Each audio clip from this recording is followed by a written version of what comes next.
مفتی صاحب میں 3 سال سے بے روزگار ہوں، مجھے کب جاب نہیں مل رہی اور والدہ کی طبیعت بھی کافی دنوں سے خراب ہے.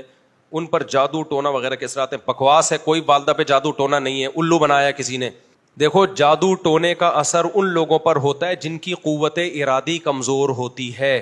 جو یہ سمجھتے ہیں کہ اثر ہوتا ہے تو ان پہ ہو جاتا ہے، جو یہ سمجھتے ہیں کچھ بھی نہیں ہوتا ان پہ کسی کا باپ بھی کچھ نہیں کر سکتا. یہاں وہ مشہور اشکال ہے کہ پھر نبی پر جادو کا اثر کیوں ہو گیا. وہ میں 20 دفعہ بتا چکا ہوں کہ یہودی آپ کو جادوگر کہتے تھے تو اللہ نے تھوڑا سا اثر ہونے دیا تاکہ یہودیوں کا یقین ہو جائے کہ یہ جادوگر نہیں ہے اور بشریت میں کامل ہیں، ورنہ ایسے نہیں ہے. انہی بے وقوفوں پہ اثر ہوتا ہے عام طور پہ جو اثر قبول کرتے ہیں. پیغمبر پہ کیوں ہوا وہ میں نے بتا دیا، حالانکہ پیغمبروں پہ جادو کا اثر نہیں ہوتا.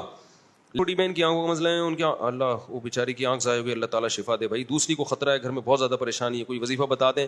رات کو تہجد میں اٹھ کے 2 رکعت پڑھ کے اللہ سے دعائیں مانگیں اور دن میں محنت کریں، پیسہ کمانے کی کوشش کریں، اسٹرگل کریں. وظیفوں میں ٹائم لگانے کے بجائے وظیفہ تو دعا مانگیں، وہ تو مانگنی ہے دعا تو، مسلمان کا تو ایمان اللہ پہ ہے، کثرت سے دعائیں مانگیں اور دبا کے محنت کرو. اور جو کہے نا جن ہے بھوت ہے چڑیل ہے، میری طرف سے ایک لگا دو اس کو اپنی ذمہ داری پہ. مفلس شخص کون ہے؟ ایک مرتبہ نبی کریم صلی اللہ علیہ وسلم نے صحابہ اکرام سے پوچھا، اے میرے صحابہ مجھے بتاؤ کہ مفلس شخص کون ہے؟ تو صحابہ اکرام نے عرض کیا، یا رسول اللہ مفلس شخص وہ ہے جس کے پاس دراہم اور دنانیر نہ ہو تو وہ شخص مفلس ہے. اور ہم بھی اسی کو مفلس سمجھتے ہیں، جس کے پاس دراہم دنانیر بینک بیلنس نہ ہو تو اسی کو ہم مفلس سمجھتے ہیں.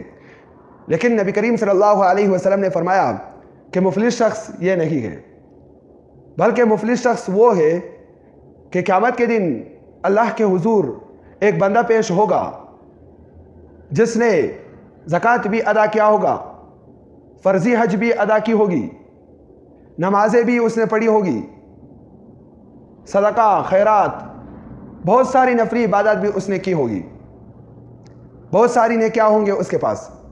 لیکن جب اللہ کے حضور پیش ہوگا، جب اس کا حساب کیا جائے گا تو ایک شخص حاضر ہوگا